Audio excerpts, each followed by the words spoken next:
Bella is a highly venomous frog monster. She's extremely beautiful, but she can't touch any male. When a male touches her, her body releases a kind of venom. Anyone who comes into contact with this venom will die from poisoning. Zack just wanted to help Bella up, but he accidentally got the venom on him. Only a few seconds later, Zack died from the poison. Shortly after, Bella went to her mother's house in sorrow and told her she had accidentally killed Zack. But her mother stayed calm when she heard this. She said none of this was Bella's fault. It was God's punishment for their race. If Bella wanted to stop such tragedies from happening again, she had to disfigure herself, just like her mother did. That way, no male would ever feel affection for them. But Bella was only 22 years old. She didn't want to ruin her look so early. The next day, a cyclist found Zack's body and called the police. At that time, Zack's face was covered with pustules. It looked like a severe allergic reaction, but the exact cause still needed the forensic test results. What confused Nick, though, was that Zack's bike and cycling gear were on the hillside. How did he end up dead at the bottom of the hill? Soon after, Nick and Hank went to Zack's house to investigate. It turned out that Zack lived alone and had no family. Moreover, there were many portraits and photos in Zack's house, all of the same girl.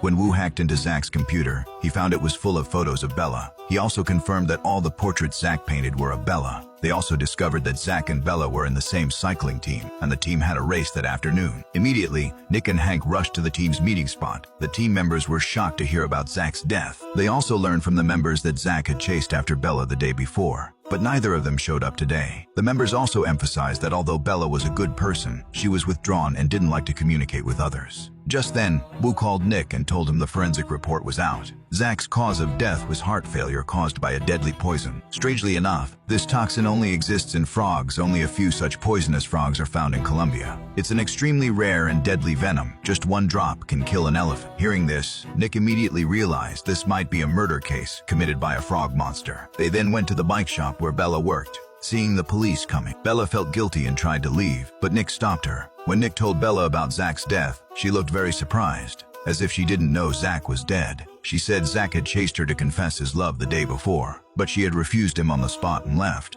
She claimed she didn't know what happened afterward. Nick didn't think it was that simple. He then mentioned the frog venom, hoping to provoke Bella and see if she would show her frog monster true form when she got emotional. But Nick was disappointed. Bella was emotional, but no change happened. At that moment, Nick began to doubt his judgment. Maybe Bella wasn't the killer, and she wasn't the frog monster he was looking for. Soon after, they went to see Eddie and Rosalie to ask about the frog monster. After hearing the case, Rosalie said Bella might be part of the frog monster race they were looking for. It was as if God had played a terrible joke on their race. Every female frog monster is a beauty. Unlike other monsters, they don't show their true form when they get emotional. They only produce a special hormone in their bodies when they fall in love or are pursued by a male. This hormone makes them show their true form and also releases deadly venom. Hank finally understood. It seemed Bella's venom was the cause of Zack's death. Kind-hearted Rosalie began to plead for Bella. She was innocent. Too many unpersuaded men lusted after her beauty, which led to the tragedy. Hank then realized why Bella had rejected so many boys' advances. But Nick couldn't let it go. Otherwise,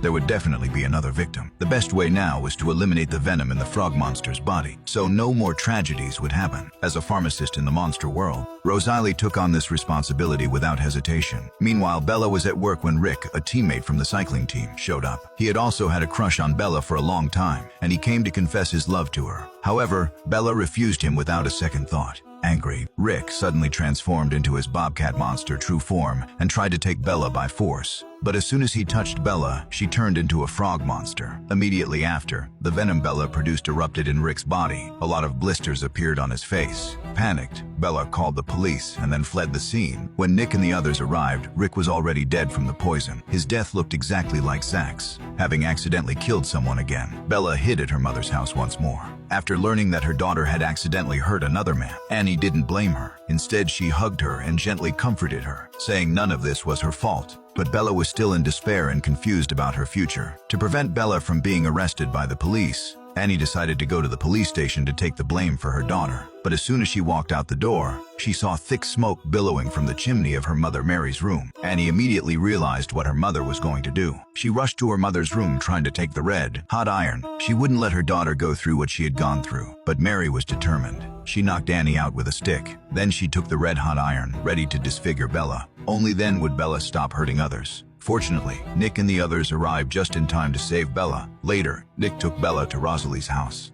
Rosalie immediately took out the prepared potion. This potion could turn Bella into a normal human, but it hadn't been tested yet and might have unknown side effects. But Bella didn't care at all. No one could understand what it felt like to never experience love, never feel or touch another person. 3 months later, Bella started dating boys, but her face was left with severe sequelae from the potion. Although Bella's ending wasn't perfect, she finally fulfilled her wish of being able to touch males.